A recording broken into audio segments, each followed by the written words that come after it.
Hello, Charlie TCG here, and welcome back to Looking Ahead, the series where I break down and analyze the meta, what's happening over Japan, and how that'll impact Taiwan. Today, we're looking at Charizard. Is its reign finally coming to an end over in Japan?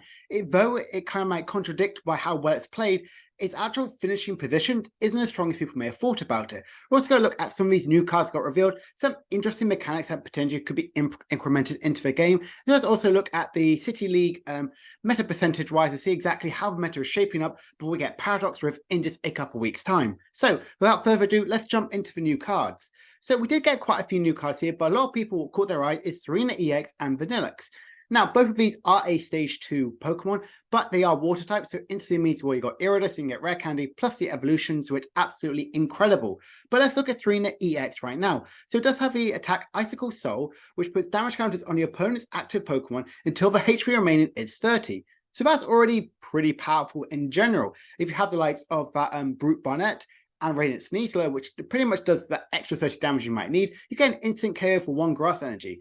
Not too bad for a Stage 2 Pokemon with 2 Pokemon, which are basic Pokemon, which have synergy with it. So that's not bad at all. But if we look at Vanillix, however, they have a really cool ability. Your opponent's active Pokemon that have 40 HP or less remaining can't attack. I instantly think of the likes of Gardevoir. You have Shine Arcana or even the Zacian to get these big one-hit KOs. They go down to these pretty much very, very low HP. And having a Vanillix out there, just anywhere on the board, makes sure the opponent can't attack at all. That's honestly quite an interesting lock. The only downside I do say about this is they are 2 Stage 2 Pokemon. Yes, they do work and synergize in 2 separate archetypes, but it's a very interesting lock capability with Vanillix. Can be easily set up, but all it really is slowing down right now is the likes of Gardevoir. But if you play team up with Serena, it could really help in that way as well. So if you don't have your Brute Barnet and Radiant Sneasler set up, you can make sure they can't attack. So that's interesting enough as well. And Toxtricity EX as well. I really love how Pokemon are really doing so many more Terra Pokemon. It really is exciting to see how they're working, really embracing the different types.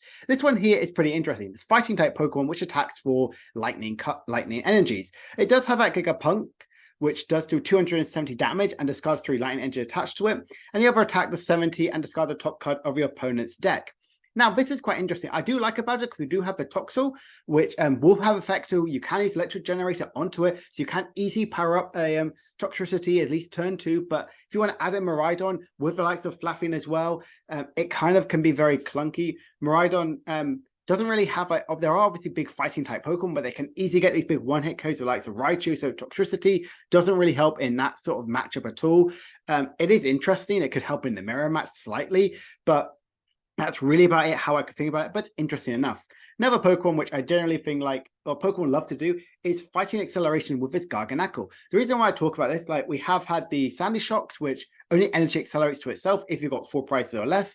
With a Claydol, which energy accelerates if you've got no supporters in the discard pile. You have Glaring Zapdos, which energy accelerates to itself when you play it down. And you have Arcanine, which can spread your damage energies to it. But this one here is a Stage 2 Pokemon, and you get to attach a basic energy, fighting energy from your discard pile to one of your Pokemon, but if you do, heal 30 damage. That's a pretty good sort of secondary effect, getting an extra additional healing factor about it. But the attack is very lackluster. It does have 4 energy retreat costs. It has 160 HP and a Stage 2. So honestly, I like how Pokemon are adding a loads more evolution cards, which a lot of people are now thinking, are these actually interesting? Do we have any synergy with it? But right now, I feel like Serena and Vanillix could potentially see some like rogue archetype, but Toxicity and Garganacl just aren't cutting it in my eyes, but I could have completely be wrong in a couple weeks' time. So let's look at the meta percentage for the City League. And we can see here that Charizard did in fact get dethroned by 0.3% by Lost Tina going back on top. Lost Tina is incredibly good in Japan because they are in a best of 1 format, and with Giratina pretty much one hit carrying anything with its V-Star attack and a regular attack to 280 damage, it's very easy to constantly get these big one hit KOs. Though we do have the likes of Jirachi and multiple archetypes, we can see here that Lost Zone is slowly kind of creeping up, but still only at that 3% wise. Giratina cannot really, that can even still function without playing the likes of Sableye. You still have the Greninja, you still have the Cramorant, you still have lots of really good attacking options with it, so it's honestly okay. We are seeing a more commonly built known as the Arvinzard being a more common way to play Charizard there in Japan. Although I do feel like they are still favoring the Pidgeot with the Arceus build. Arceus is really good for that setup sort of capability, that turn 2 Star Birth, or even the attack as well, putting a choice belt on there, doing 230 damage is very, very strong. Evo, for us, we are playing a lot of the Entei, but Entei is is a lot less common there in Japan. Sheer Power is actually still getting up there. It's always been at top 4 percentage-wise of decks. And honestly, I'm a huge fan of it. As you know, I love Sheer Power, and I'm so wait to talk to you about my Iron Hand Sheer Power list, which I'm going to talk about it in a couple of days' time, which honestly, I'm super excited about. Being nearly 50% is very strong, and some interesting ways. The Turbo build is definitely the more common way how you're playing Sheer Power, but they still love their Palkia. There are even some Ice Rider Calyrex, which I'm going to talk about later. Gardevoir finished up at about 60%, being at 10.5%, which is about more common where Gardevoir is, how powerful Charizard is.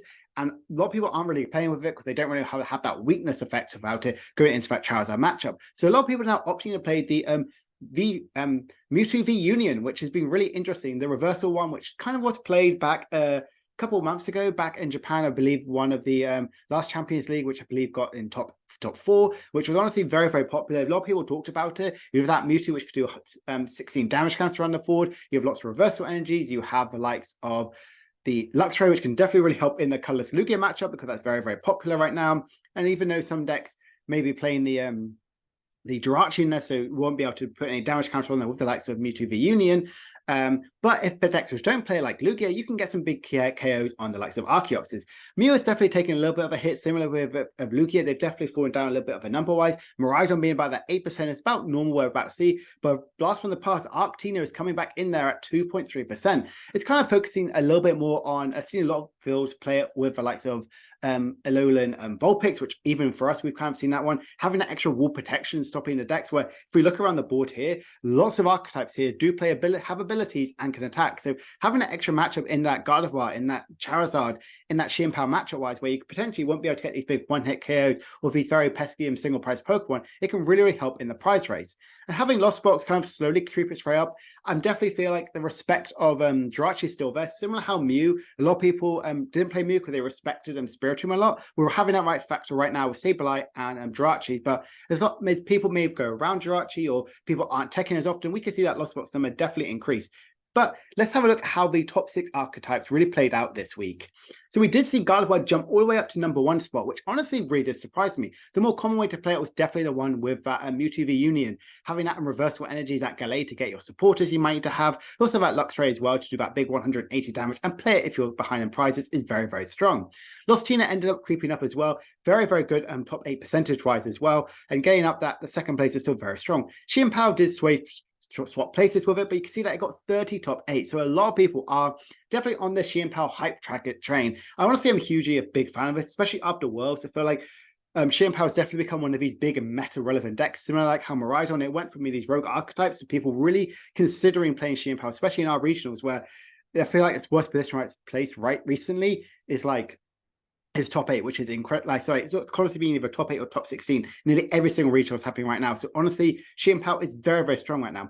Charizard, like I mentioned before, it has fallen behind. You can see his top 4 and top 8 is very, very high. So it's honestly very, very strong in that sort of capability. But we're seeing that it isn't keeping up with these all really, really powerful archetypes. So that's what I'm wondering about. Is the reign of Charizard finally coming to an end? Are a lot of people more teching for it? Is a lot of people playing it less? The answer to that is definitely no, because it's still at that 16.1%. But people are respecting Charizard a little bit more, protecting around it by playing a lot more powerful archetypes, similar how that is why Lostina is a lot higher up than other sort of archetypes have been. The colorless Lugia is definitely up there in the fifth place. Single Strike didn't actually have that good of a showing, especially in the top 8 position. I believe it only got, I think, 1 top 4. So definitely colorless build is the way to play Lugia right now. The capability you have of the unfazed fat Snorlax, so you don't get any damage counters get placed on it, is very, very strong. And also that Thumpy Sword doing 180 damage, pretty much two-shotting anything, is very, very powerful, especially on a single price Pokemon. And Miraidon has entered back into the fray in that 6th spot here. A lot of people are definitely opting to play more of the Mew build. Zapdos and the Halucha is definitely kind of creeping in there, and that Tapu Koko as well, which we've mentioned multiple times, where if you get one of your opponent's not Pokemon, one of your Pokemon was knocked out, you get to have instant paralyzation and do 90 more damage. So honestly, that is kind of making a big of an impact in Miraidon, and I'm really enjoying how Miraidon is really getting that big like second lease of life, especially after Worlds, where it got that top 32 and then pretty much back-to-back top 8s in the US. Unfortunately, couldn't like get there this past weekend, but honestly, Miraidon is doing very, very well right now in the format. So I'm honestly really happy with this top 6 and top archetypes. Some interesting notes is Mew has just fallen out of this as well. Mew actually did get quite a few wins, but unfortunately didn't kind of like follow through by getting a lot of other sort of placements as well. So that's definitely one of the archetypes that's very, very popular, which didn't actually follow through by doing really well in the end. So let's jump into some of these really interesting archetypes that have done well. So Colorless Lugia here, I feel like this is the more common way of how it's played. As I mentioned, a lot of people are now on that Luxray and Miraidon sort of train. So that is why Dunsparce is kind of like creeping back into Colorless Lugia. The 3 Snorlax is definitely the more common build. I really like having some of the Drapion to really respect them. Mew that's going around there. I like having the Mew EX and the one Weirdir. I think that's definitely the right way to play it. I like having Mew because it's like really good if you get Iono. You have that draw factor. You can use that. It punish people who play down the Greninja, punish people who kind of like don't really use some of the archetypes like that, like the Giratina as well. It's very easy to power up, so I really like that. And then Weirdir is that really good finishing in the late game. Supported engine is definitely more common with how we've seen it. The rest of it is pretty much about normal, except we do play that one Dunsparce and that copy of 3 copies of that Snorlax, no longer the block one. If we look at this Gardevoir here, this is the list, which I've been talking multiple times about it. It is that Mewtwo V Union. Obviously, it has that huge amount of damage capability, that healing factor, 16 damage counters any way you like, and that energy acceleration to itself. Because of that, we only play 1 copy of Gardevoir EX. Obviously, this cuts into quite a lot of your spaces by playing a lot more copies of the Luxray as well as other sort of really key supporter cards, so that maybe go into it. But we do play a high count of Jirachi and Manaphy. You really want to capitalize on utilizing the Curlier, not using the Mirage Step to get into the refinement colors because you constantly want to use them as your draw factor. Gallade is very, very powerful, even just evolving into that Mirage Step Curlier or even one of the other ones as well. Kind of get one of your supporters you have in play. The deck is definitely focused primarily on how Gardevoir focus on it, slamming Iono constantly and really helping in that matchup. We are a bit weak, more sophisticated to Path to the Peak by playing only 2 copies of Stadium and no other bounty supporter sort of effects about that. But as we're only playing 1 copy of Gardevoir EX, it doesn't hurt it as much because Mewtwo V Union can instantly get that healing factor from it. Really interesting, really good supporters, the likes of Raihan and the Zinnia's Resolve to kind of get the Mewtwo in the discard pile and the boss's orders and the Pioneer. Pioneer really helps you get the Mewtwo pieces from which are key, which are the prize, so you can kind of get it out later on. And the boss's orders be that disruptive capability. Honestly, I really like how this Gardevoir list is kind of evolving. The 2-2 split of ropes definitely makes sense by having the memory skip ropes really at the first turn of the game, really slowing down your opponent is generally very, very powerful. This is a really interesting archetype, and it's become a lot more popular this week. So don't be surprised if this may potentially become the way how Gardevoir plays. It could be a fluke, but I'm really excited to see how Gardevoir is getting that sort of like change it really deserves. Arc Wolves, like I mentioned before, it's kind of doing very, very well right now. Did get a couple wins as well, but didn't get into the block it.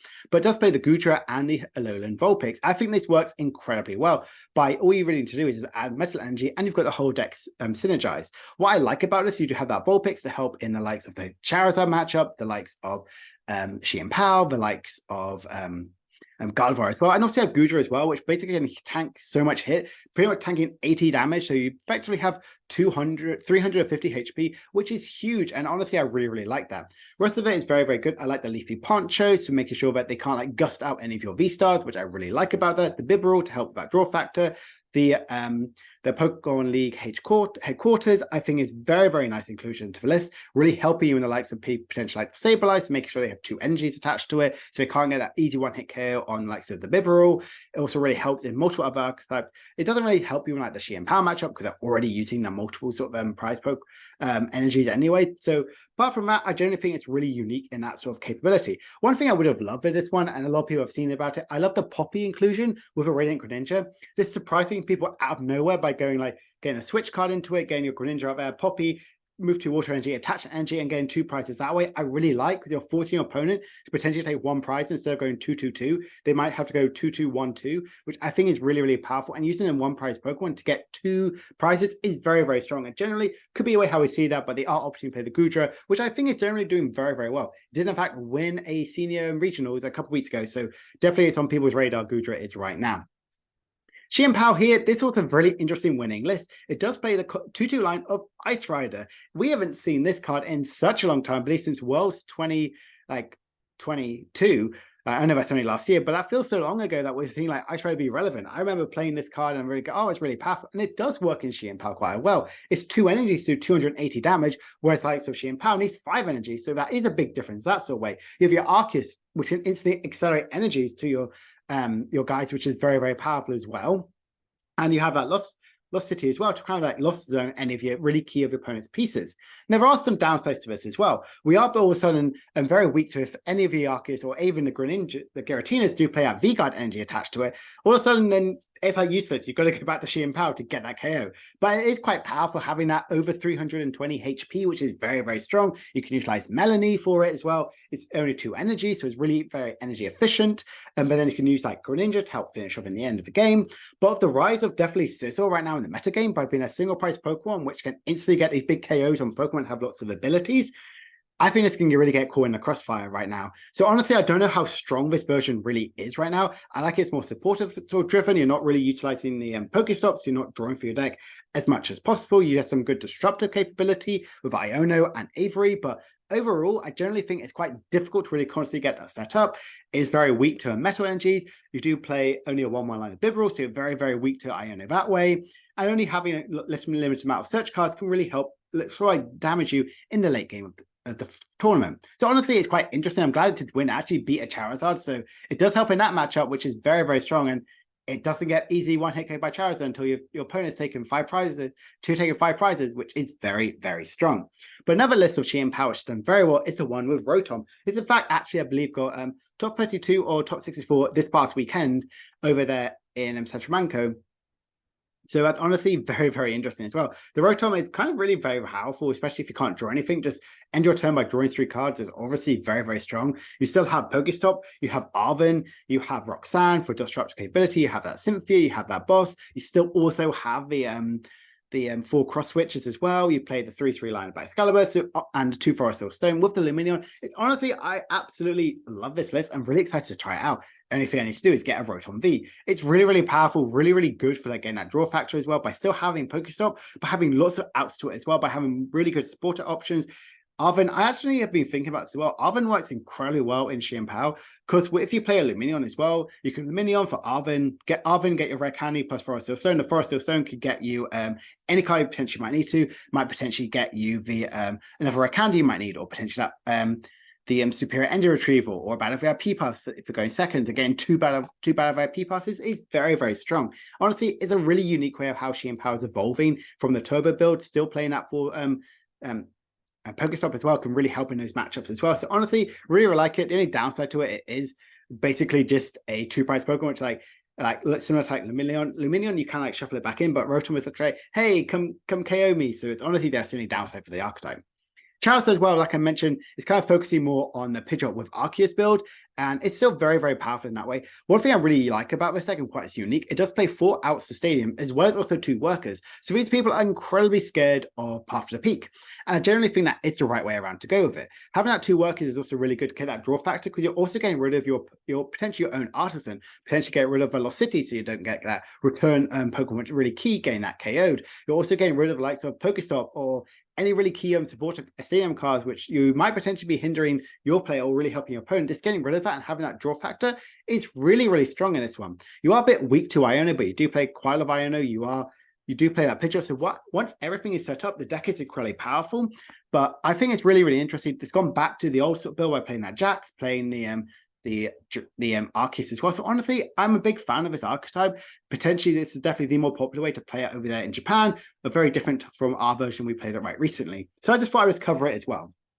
Now I want to finish on some of the fun archetypes that are kind of doing really well. Block-Lax. Yes, this archetype is doing incredibly well. And honestly, because of how powerful and popular Sheer Power is with Pokestop, by having so many item cards in your deck, it honestly is a right way to play this archetype. I've even noticed quite a few decks are playing multiple sort of switching outs, like Sheer Power playing the likes of the cross switches really helps you by moving some of your Pokemon out and play. By playing the likes of more escape rows, more switches, it really helps you get that, because Block-Lax is very, very strong by making sure your opponent can't retreat and using lots of supporters, lots of item cards to either get rid of energies or more specifically, just removing your opponent from play. Having the 4 Arvens, having the 4 the Misfortune Sisters, like decking out your opponent, but any multiple cards you might have is very, very strong. Obviously, the Erica's thing, getting that hand knowledge as well by pretty much then looking at your opponent's hand, choose a basic and pop it into the active spot is very, very strong. Honestly, very, very powerful archetype. It did actually get one and came second place as well. So honestly, it did very, very well by getting quite a few good placements over this weekend. So this could be the right way how we play control. We know we're getting the counter catch. We know we're getting multiple really good other control archetype cards. So control could see a new lease of life, especially in Paradox Rift in just a couple of weeks' time. One thing I really want to talk about is Golden Go's second place list. Obviously, Golden Go is kind of not seeing as much success right now. It's still very early into the format right now. We know it's going to get some really good play when we get that Ancient Vessel in a couple of weeks' time for Japan. But what it's teamed up with is Sizzle. And honestly, it makes a lot of sense. These are two Pokemon which only require one energy to attack. And Sizzle can really help in decks which play multiple abilities. And this also does play the likes of Reverie to help with the draw factor and even Golden Go as well. So multiple ways to kind of like get multiple energies from in your discard pile and draw into them. And Scizor as well, I've seen a ton of play right now. I've seen a lot in Zoro Box, even just focusing just on Scizor. And I think because of how powerful the likes of Charizard, Xianpao, Gardevoir, and also the likes of Arceus version as well, which play multiple abilities, it's very, very strong right now. So this could be a right way of the partner for Golden Go. We haven't found this right partner yet. Is it Bibarel? Is it Scizor? Is it Curliers? Is it Reverie? Multiple different ways around it, but this list here, I'm an absolute huge fan of it by playing multiple draw cards as well with it, multiple ways to get your energies back, and also playing that lady, which is quite interesting as well. And finishing off, we do look at this Garchomp, which is honestly very, very interesting. For which I just spelled Garchomp wrong a little bit there, but honestly, I quite find it's quite interesting. It does play the Pidgeot, so it works well with getting the Iridas out as well, and also the 3-2 line of Lucario, really good single prize attacking option, that big finishing option in the game, and also being that single prize Pokemon is incredibly powerful right now for the option in the game right now. Doesn't play the Jirachi, so it is a little bit weak to Lost Box, but as I mentioned, there is so much stuff going on this one. I like the Cheryl, get that instant healing factor on there. I love the Vitality Band as well to really get that extra damage as well, so that Lucario may not need that one extra energy it might potentially need. Obviously, it has Irida, which is one of the best supporters right now in the game, because it also helps get you in Radiant Greninja, more specifically gets you that Rare Candy Garchomp piece to really help that energy acceleration onto Lucario to that big damage in the late game. Honestly, it's a very, very strong archetype. Very weak to path by only playing 2 outs to it. But again, you're not really too scared about that. Like once you get your Lucario set up, once you get your Garchomp got ready, you're absolutely fine. It's a really, really interesting archetype. And this finish off is looking ahead. Do I generally think Charizard could bounce back? Honestly, potentially, yes. It's his first week where it hasn't been performing as well as it might have been. It is still one of the most powerful decks right now to play, one of the most popular versions, but very lackluster results. So potentially could bounce back, but it still has a very high percentage volume in the top 4 and top 8 category. Could we see some more creativity? Honestly, I'm hoping so, because I've touched on quite a few of the archetypes there. We saw a bit more of a control archetype come back. We saw a really interesting way how he played Golden Go, Xianpao, Gardevoir as well. And even like the likes of Garchomp really come back as well. So we could see more creativity, especially going into Paradox Rift. Could these Paradox cards really be that game-changing? A lot of the cards, obviously, a lot of talk right now is Iron Hands with that Ampute very much. Probably argue one of the best names for a Pokemon attack ever for how powerful it really is. We could see the really big return of how good Paradox Rift cards really could become in the game and really might add into that creativity. Or we could just be in a whole factor that, oh, it's Iron Hands meta, and we just play different versions of that and just pray that you win the coin flip and get the first attack going off. So, hope you enjoyed this looking ahead video for this week. I'm not going to be doing another video next week, purely because I'm going to be away and take a little bit of a break for about a week, but I'll jump back right into it once we get Paradox Rift cards legal in Japan, which I'm so excited to talk to you about how powerful this new archetype is into the format. And I've also got a booster box coming, so lots of really good Paradox Rift stuff coming onto the channel, which I'm really, really excited about. Probably one of the most excited I've been for a Pokemon set in such a long time. So really, really excited to showcase some of the decks I've got up with it. Like I mentioned, a couple of days time, we got the Xianpao coming up with Iron Hands. Really interesting build, how I generally think could be really good. It honestly has one of the best matchups right now in the meta game as well. So hope you enjoy the video. I will see you in a couple of days time. Bye for now.